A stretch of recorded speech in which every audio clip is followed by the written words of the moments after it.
So, as you can see, I'm shirtless. I am shirtless for reasons that I can't really explain. I fell asleep and I woke up and I said, well, you know what? I gotta go back to sleep. Let me just go on and do some stuff. So I'm just sitting here, you know, and damn, lo and behold, look at that. I heard some rumors about it, but I didn't think it was true that FC Mahar would actually get blessed. Though it did make sense because they gave her away for free, so it is what it is. So I thought maybe I'll just look at it and then review it with you guys. But then why would I do that when I can give you guys my nice, raw reaction? So without further ado, get a rinky dinky do. I'm gonna put on a shirt. Then let's get into it.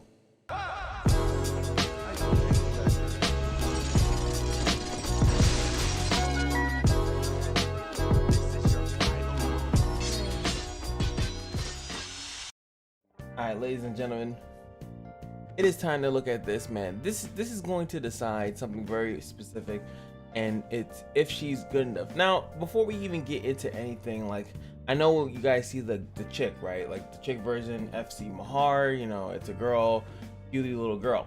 But Mahar in the storyline, in the story, is like some kind of like godly guy. Like, he's not nothing to scoff at. Frankie, if you guys remember it, is like, obviously they're like brother, and like really angry at each other. But Frankie has always been shown, not only is he a general in the game, but even inside the game, like the storyline or whatever, he is a strong dude. He is the main, like, quote unquote villain. And Mahar can somewhat stand up to him, but not really. But when you look at Frankie, he's somewhat respectable. He, has a really cool, respectable Fear of the Abyss and stuff like that. But Mahar is doo-doo butter. So with him being doo-doo butter, I would have assumed, in general, I heard rumors, oh, she's gonna be the next one. But in general, I was just like, I don't know, man. Like, they eventually have to buff her to make it make sense, to make it that, not that he needs to be a general, but he should be on a level where he's decent. So keep in mind that this is a Mahar buff as well. It's not just FC Mahar looking cute, but it's just like, it is a nice little buff. But let's see what it is. This is my raw reaction. I did not read this beforehand, so I get to see it with you guys for the first time. Let's see if there's going to be a change to the character with literally the best, in my opinion, still one of the best ultimates in the game. Like, here it is. Now, I see that. I'm gonna go past it. So it looks like everything is going to be the same, quote unquote. It's just gonna be this one red. This is very similar to, what was the last fake quarter they did when they just changed the pass? I mean, there's a lot of them. They just changed the passive. I think that was the baguette that they changed. All right, so here it is. So when the battle starts, increases own defense by 20%.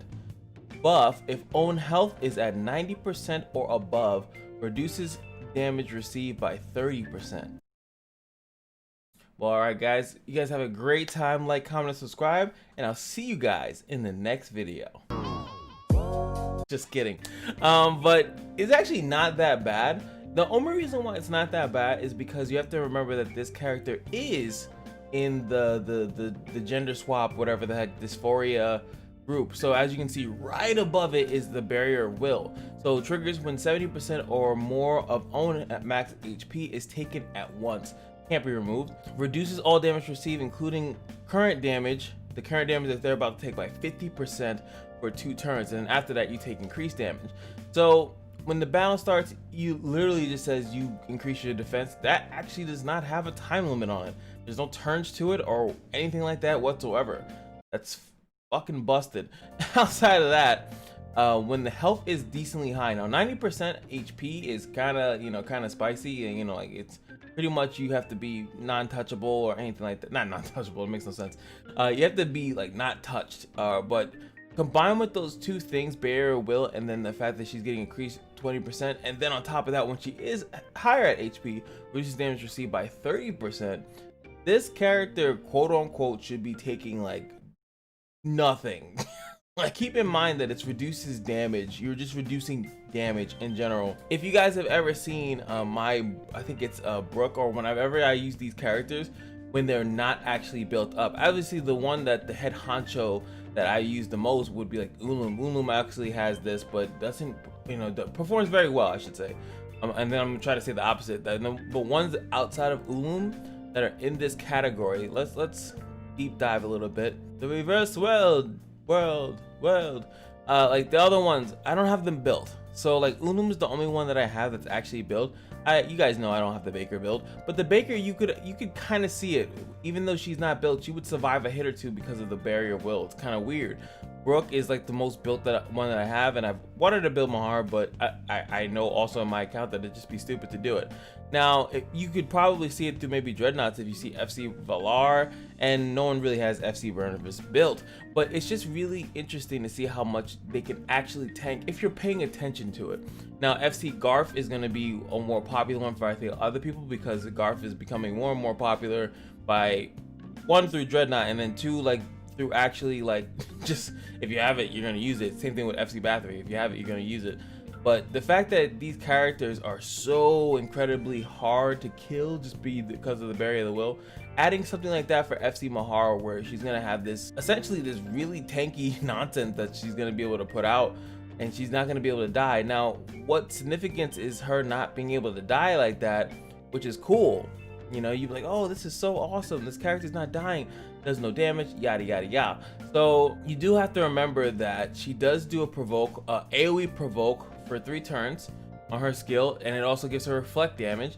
I don't remember, and if you guys know, put it in the comment section below. I don't remember whether or not the reflect damage is, I'm hoping and assuming that it's before mitigation or any damage mitigation.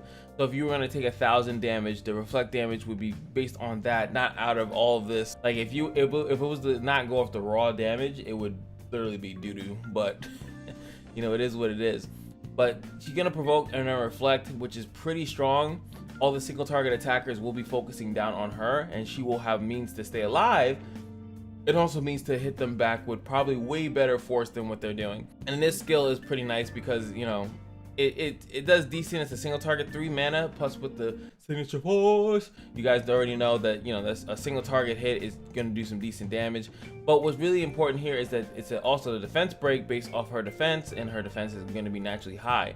Mahar in general, if you guys remember when we went over old girl, Mahar has a really high defense anyway. Like he's actually a defense based character and would actually survive a lot of hits, but no one really cares how many hits your Mahar can survive because no one's going to use the character whatsoever. There she is. So as you saw, she's right here. She's not belt. I just wanted to show her defense.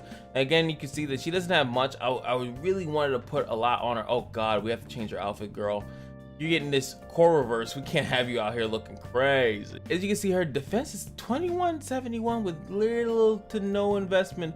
Where is it? Only a 500 boost right now on her defense, and that probably mostly comes from 144, and I'm pretty sure that this is something decent with 231. So most of it's just coming from the gear. Like her base defense is pretty high, and this is why other people usually build red. It's just it increases their survivability and it allows you to survive signature force hits and all that good stuff. That's why everyone goes red. I would also still consider it going blue. As you can tell, I'm going to be transforming mine into blue to increase the defense over and over and over, because the less damage, like yes, HP is cool, but if you were to decrease the amount of damage that you're going to take, you don't need as much HP. If I can reduce the amount of damage to 100 or 1 or something like that, I don't need a billion HP.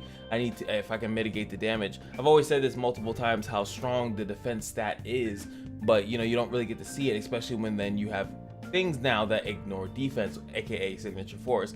But if the first hit before the ignore defense wasn't anything, I think the most I've ever seen signature force do is about 9,000 or something like that. Now most of your characters are gonna have above that, but what's cool about her and about the barrier will, as we just discussed, is that they have ways to mitigate damage. Like it doesn't matter if it's from signature force or from whatever force or damage over time, they have ways to mitigate damage.